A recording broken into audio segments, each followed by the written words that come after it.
Today we're doing the 21-day fix recipe for the turkey meatloaf, and the ingredients include lean chicken.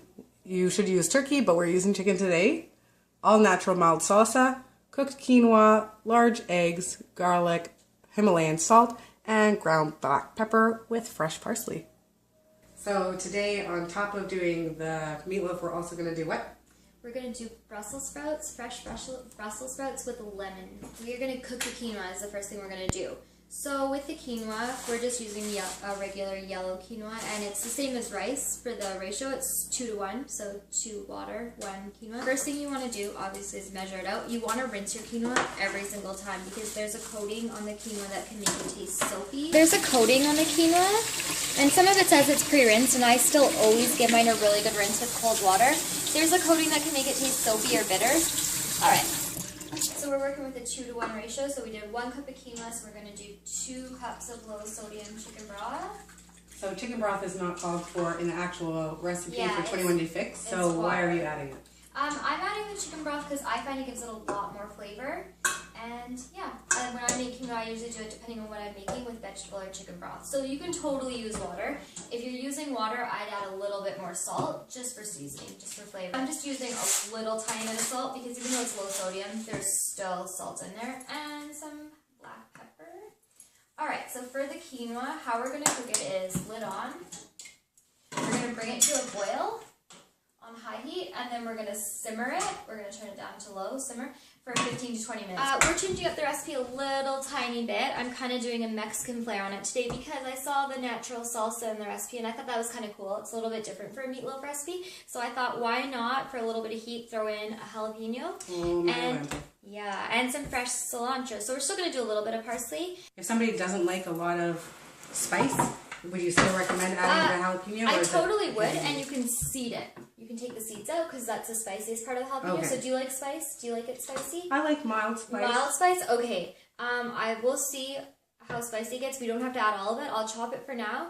And yeah, like I said, you can totally take the seeds out in the center, and it's going to be a lot more mild. So we can take like half the seeds out, leave half in. So if you wanted it really spicy, then you leave all the seeds in? Yeah, leave all the seeds in, or even do 2. Okay. For the amount we're doing, but let's try 1, and we'll start with the cilantro, and then the parsley. We'll just take off some of those stems. See, that's all fine. To me, these look the exact same, but that's fine. I'm uneducated. Yeah, we got cilantro and some parsley there.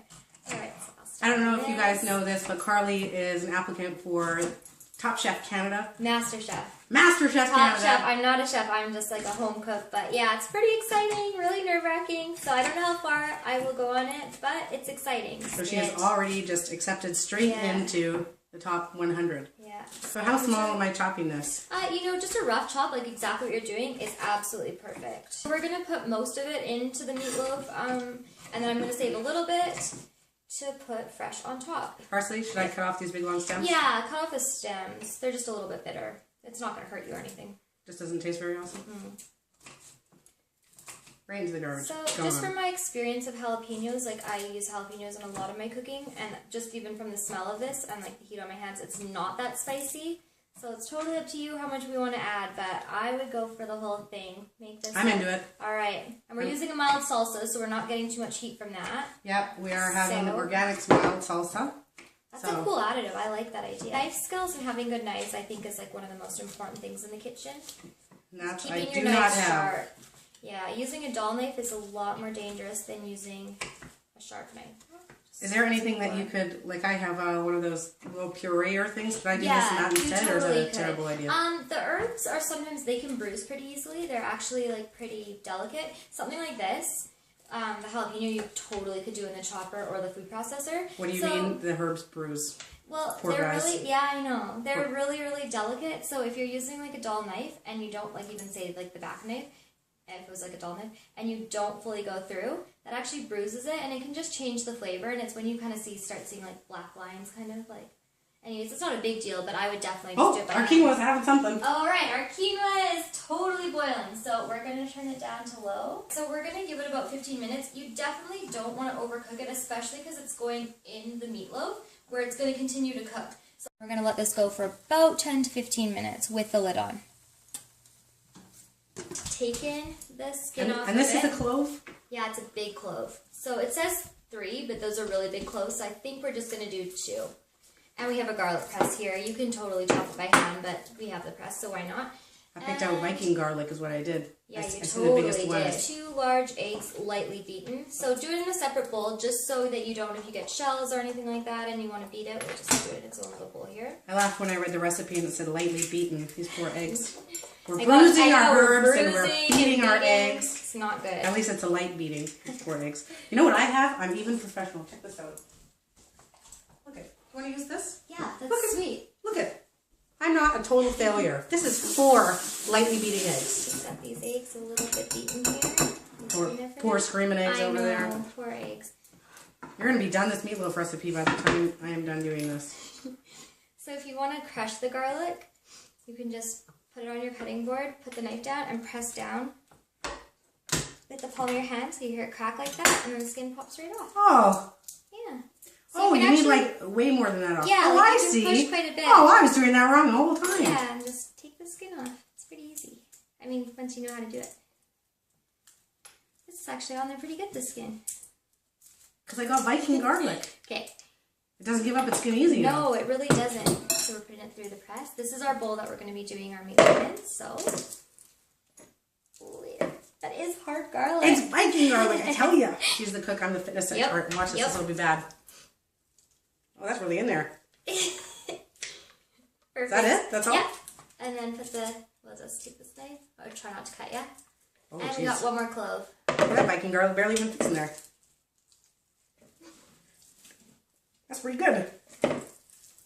Ooh, it sounds terrible. It sounds like a sound effect for a bad movie. A horror movie for sure. Oh, there we go. Alright. There we go. Don't cut your friends, friends. Yeah, don't cut your friends. Let's get our jalapeno in there. Yeah. We're going to put a handful of the parsley in, handful of the cilantro in. I'm going to leave a little bit out to top it. So we'll do about that much. Alright, what else is in our So I want to recipe? show off. This is how much we put in the bowl. That's what we got. We got all our greens and our garlic in. And this is what we have for garnish. Yes, so we need to measure out our salsa next.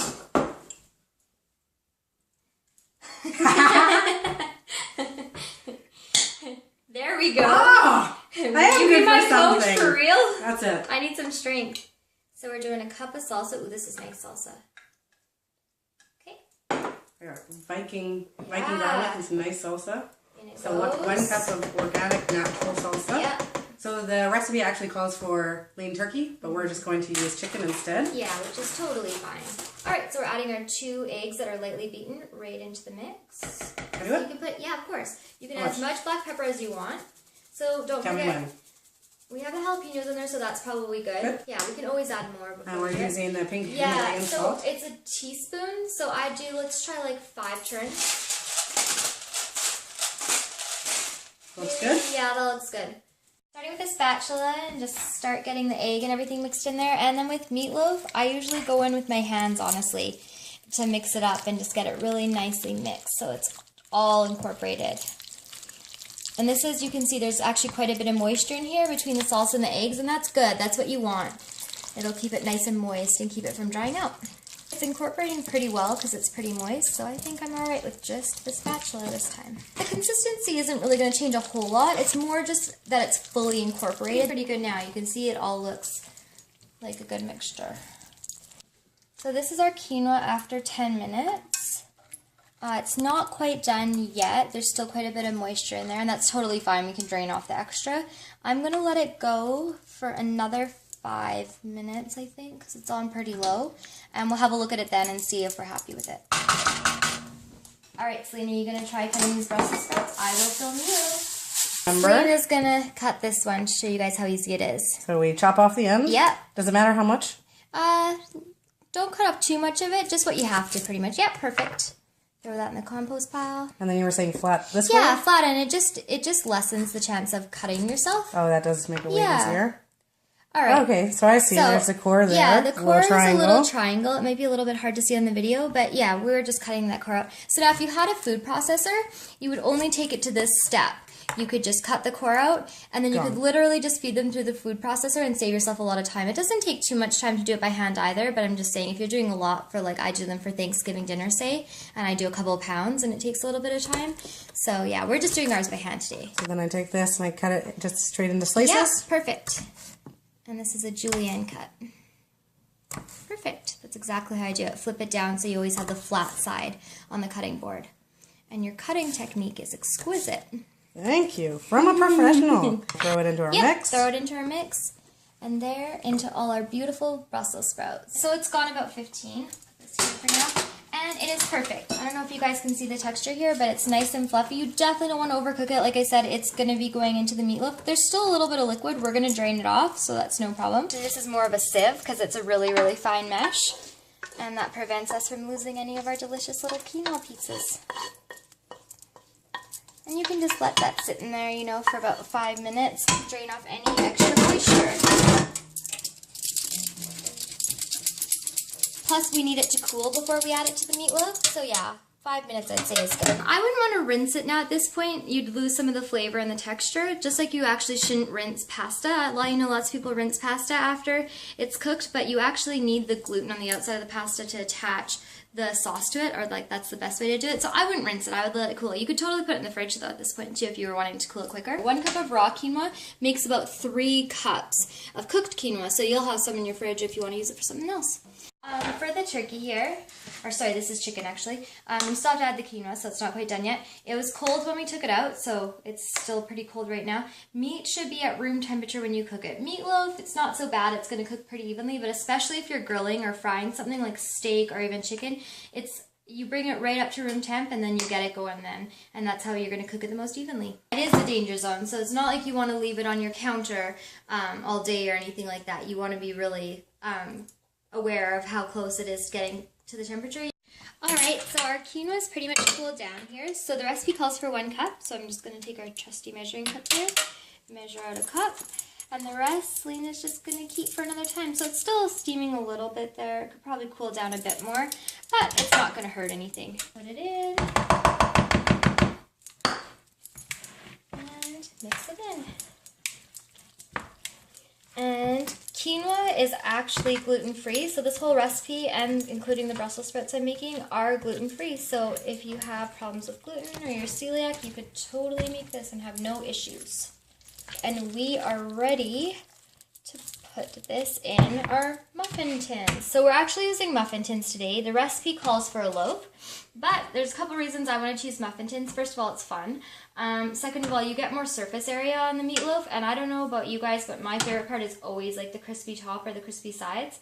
So we have that, and also it's really, really good for portion control. Also less cooking time, so I think there's a lot of pluses to putting in something like this. This is silicone, so we do not need to oil it, and our mixture is pretty moist, so I'm not too worried about it.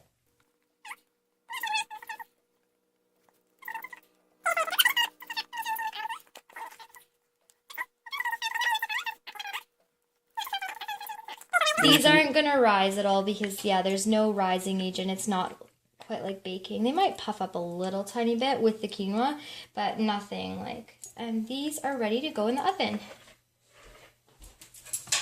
Okay, let's keep them separate, obviously. We're gonna check ours after half an hour because, like I said, this is in a lot smaller cooking vessel, so it's nice to decrease the time there too. So we're putting those in, and this is at 375. We preheated this. So we have the meatloaf in the oven, and it has about 10 minutes left to go, and I'd say the Brussels sprouts, it takes about 5 minutes to heat up the oil, and another 5 minutes to cook it, so we're going to get started right now. So I'm using 1 tablespoon of extra virgin olive oil. Measure it out. Alright, and we're turning this up to medium-high, so on this oven about 7 or 8 on the stovetop. We're going to grab our Brussels sprouts and add our lemon into it. I cut this lemon in half, put it in here, squeeze it right into our Brussels sprouts. Okay, and I put a little bit of salt and pepper already in there, and I'll put a little bit more. We're using about a teaspoon of salt, teaspoon of pepper, and you can always add more at the end too. So put lemon juice, salt, and pepper in there, and then you taste it at the end, and you can add more lemon juice, salt, and pepper to your taste. So we're just waiting for our oil to heat, and once it's heated, we're going to saute this up. So the oil's been heating for a couple minutes here on medium-high heat, and you can, if you cook a lot, you can get used to kind of looking at the sheen on the top of the oil and how it's spread over the pan. But another really quick tip to see if your oil's ready, hot enough, just get a little tiny bit of water on your hand, flick it, and it's going to sizzle. It's pretty hot, the oil, and that's how we want it. So you're going to pour the Brussels sprouts away from you so that you don't get the oil flashing back at you. And now we keep this on the medium-high heat. Like I said, these go really fast. So you just get them in there and you just give them a little mix. They go pretty fast, and what they're going to do is they're going to soften. You don't really need them to brown. You can if you want, but you mostly just need them to soften. And I started these with about 10 minutes left on the meatloaf, so we can have a look and see. Oh, those are looking really good. We have a little bit of extra moisture happening there, probably from the quinoa, but it's no problem. You can see the tops are getting nice and cooked, and because it's chicken, we're looking for a color like that, just like cooked chicken. This has been cooking for about 4 minutes, I'd say. I don't know if you can see the texture difference here, but they're a lot softer. This looks good to me. So there's obviously like the part closer to the core. It's going to stay a little crunchier, but those outer leaves, they're getting pretty soft. So we can turn the heat off. And at this point, I always add in a little bit more lemon juice, and it's going to sizzle a bit because the pan's hot. Alright. Give it a stir. You can also check it at this point and see if you want to add some more salt and pepper, but I think we're good with the amount we have. So, those are ready. Super easy. And our meatloaves are ready, so we're going to get those out. Ooh, those look good. Alright, so we're going to probably want to let those cool down a little bit before we take them out of there, and then we'll have some dinner. So these have cooled down a little bit, and if you guys remember, we didn't oil this, and I'm glad because they're coming out really easy. So this is cooked all the way through because it's chicken, so this is the color we're looking for, and they're a little bit more brown on top. So we're just going to put this onto the plate. And they're really nice and lemony. You can eat as many of these as you want because they're nice and healthy. Alright, and I think we're going to top this with some salsa and some fresh herbs. Put as much as you want of this. Put it over top like that, make it look nice. Add some fresh cilantro, some fresh parsley. And there you go, there's our finished meal, guys. So this might be the healthiest thing that I've ever eaten. Chicken. Oh, it looks so good on the inside. Oh yes, steamy. And the salsa on top is really going to add a lot of flavor to it. Mmm. Oh no. Oh my god, that's so good. So that's really spicy. That's pretty spicy. For a whole jalapeno, maybe not too much next time. That's 21 Day Fix approved for sure. And it's Coach Selena approved.